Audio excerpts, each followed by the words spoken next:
Bueno, Guima, entonces como te comentaba, primero quisiera que empezáramos recordando partidos de antes del Mundial del 90, ni siquiera cuando estaba Bora, cuando estaba Don Marvin, cuando ustedes preparaban para esos partidos, cómo eran esos juegos ante el Gremio, ante Botafogo, ante Polonia, con todos esos que jugaron antes de que Don Marvin se fuera. ¿Cómo lo recordás en la parte técnica, en la parte estratégica, en la parte táctica, esos partidos de antes del 90, Guima? Bueno, yo estuve en la primera parte de esa eliminatoria, ¿verdad? Es decir, con don Gustavo y Simone. Después ya cuando entró don Marvin y don Antonio, ya yo no estaba. Pero sí me tocó casi que toda la preparación para la primera parte de la eliminatoria, donde jugamos muchos amistosos acá en Costa Rica, contra la Roma, contra Polonia, todos estos que has mencionado. Y en aquel tiempo había una buena preparación, por lo menos en esa etapa, ¿no? De la otra no puedo opinar, pero de esa etapa de Gustavo, había una buena preparación. O sea, nosotros sabíamos muy bien cuál era la propuesta que el técnico nos proponía. Lo que sí es que, obviamente, la velocidad de las acciones, la intensidad de cada movimiento de cada jugador, era los espacios que habían, sí, eran en aquel momento muy diferentes, ¿verdad? Y con la gran, digamos, situación de reglamento que era de poder devolver el balón a los porteros, ¿no? Eso sí que después de esa etapa y después del 90 sí que cambió el fútbol totalmente. Guima, cuando vos vas al 90, bueno, cuando ustedes van al 90, ¿qué cambio hubo? O sea, ¿sintieron un cambio muy drástico de lo que ustedes venían trabajando antes al Mundial? Sí, yo por lo menos sí lo sentí, al igual que todos los compañeros. Sobre todo la exigencia táctica que se nos pedía Bora, eso sí. O sea, creo que los partidos amistosos, los que fuimos haciendo antes de ese Mundial, contra equipos o selecciones fuertes, nos dio a entender a todos que o entramos en esta disciplina férrea, táctica que se planteaba, o si no, nos podía ir muy mal. Y entonces sí, todo lo que Bora iba proponiendo con respecto al funcionamiento defensivo del equipo y esto sí, fue muy diferente a todo lo otro. Guima, ya cuando vos entras en tu parte como director técnico y ya empezamos a hablar te voy a hablar de la selección, ¿verdad? Es decir, Sí. en el 2001, 2001-2002, que es tu primera parte en la Sele. ¿Cómo fue o sea, cuando ya vos entraste a la selección, ya había un cambio en cuanto a todo esto que estamos hablando de estrategia, de táctica en el fútbol tico, o vos tuviste que meter mucha mano basado en lo que ya habías estudiado, en lo que habías hecho con Saprissa, con Herediano? ¿Cómo lo sentiste para esa época? No, ahí sí hay un cambio muy, muy profundo, ¿verdad? Porque habían pasado 12 años desde el 90. Pero lo que, digamos, yo recogí mucha información del año que estuve como auxiliar de Gilson Núñez. Conocía a los jugadores y sabía que algunos de ellos se podían adaptar a algunos cambios que yo quería hacer del funcionamiento del equipo, porque muchos de esos conceptos ya los había aplicado con varios de ellos cuando fui entrenador en Saprissa, el año que Saprissa fue bicampeón.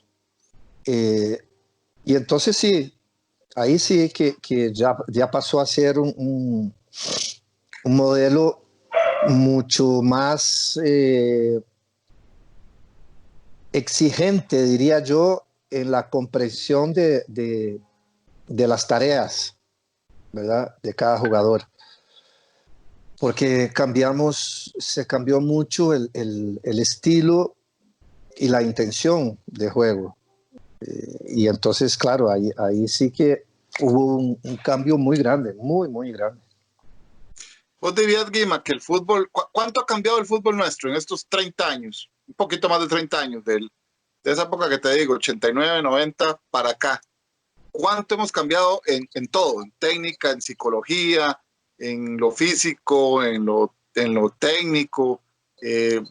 Ha sido grande el cambio, ¿sí? ¿Cómo lo valoras? Sí, sí, claro, ha sido grande, por supuesto. O sea, los que jugamos en la generación del 80, sí que hemos podido constatar que después de la participación del Mundial del 90, eh, cambia todo en Costa Rica. O sea, la estructura profesional, el compromiso ya de los jugadores totalmente dedicados a eso, nada más.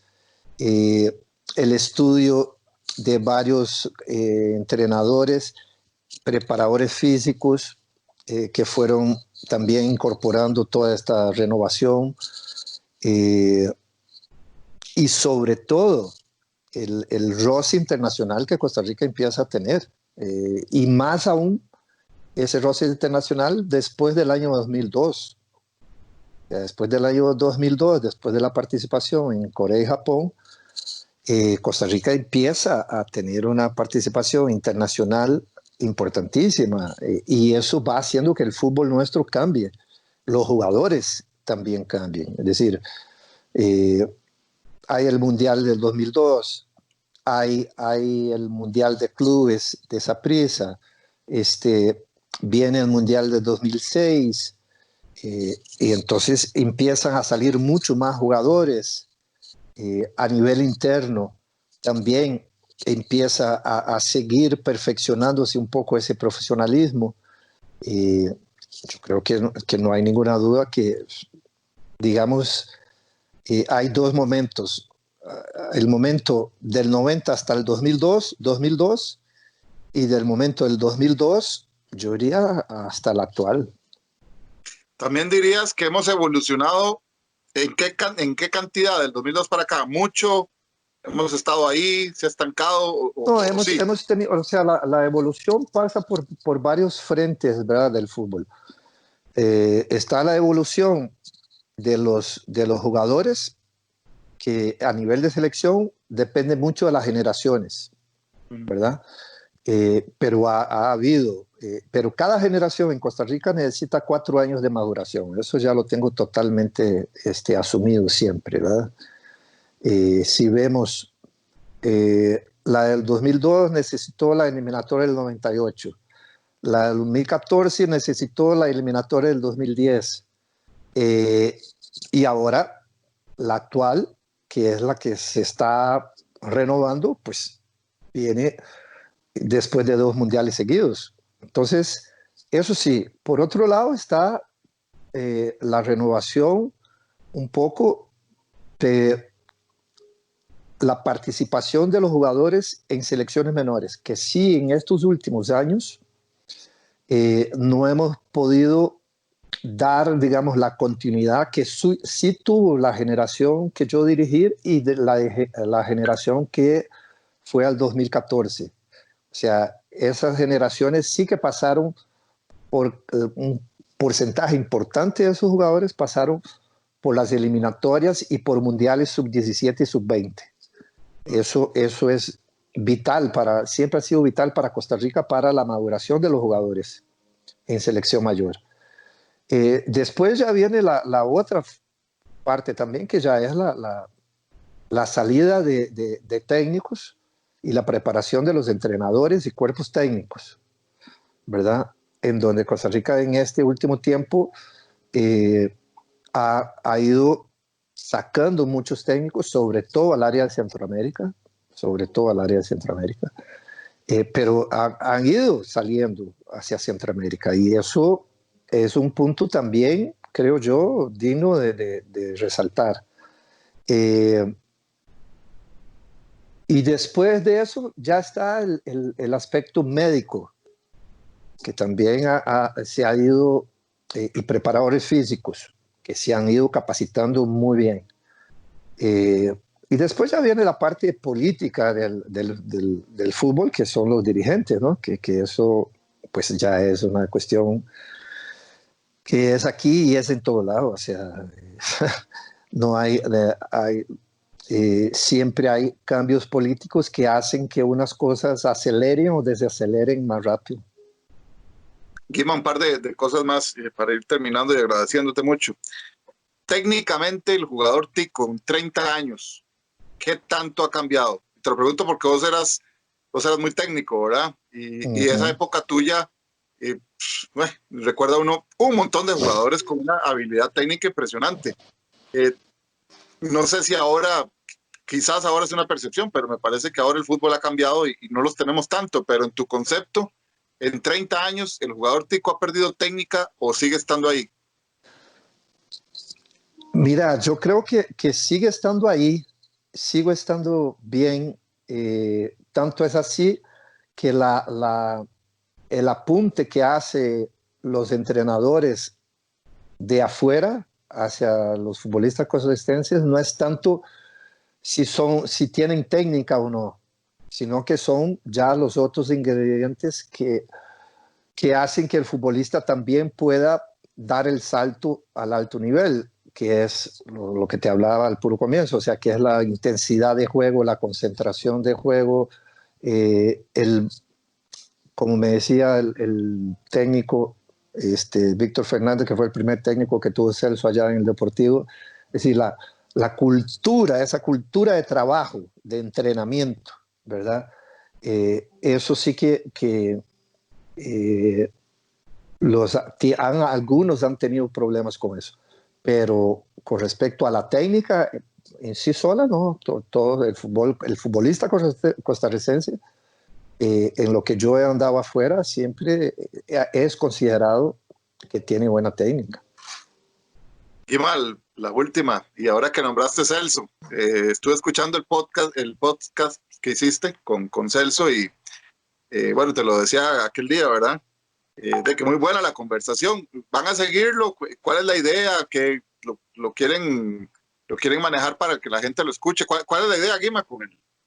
No, la idea del podcast con Celso fue una idea que ya veníamos manejando hace tiempo y que toda esta coyuntura, esta pandemia, pues nos ha obligado a buscar cosas nuevas que hacer y bueno, lo hablamos y prácticamente la intención es hacerlo semanalmente, un programa por semana, un episodio por semana y tener estas conversaciones siempre teniendo algún invitado, ¿verdad? En la última parte.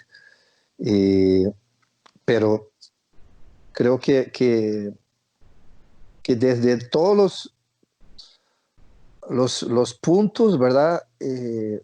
Era uno que, por lo menos a nivel personal, me faltaba, ¿verdad? Porque hay que acordarte, Gerardo, de que yo, aquella que fue uno de los problemas en aquel momento, fue aquella famosa página guima.com. Claro, lo recuerdo. Claro. Que fue prácticamente el primer arranque virtual, ¿verdad? De las noticias deportivas, ¿verdad? Y después el proyecto que tuve al puro comienzo con Ricardo Quiroz y con Macho Acuña, con Víctor, de Zona Técnica. O sea, siempre he sido muy inquieto por esa área también, ¿verdad? Y ahora cuando salió esta cuestión y lo hablamos con Celso, yo dije, mira, sí, entrémosle a ver qué tal. Y bueno, parece que la retroalimentación que hemos tenido ha sido bastante positiva.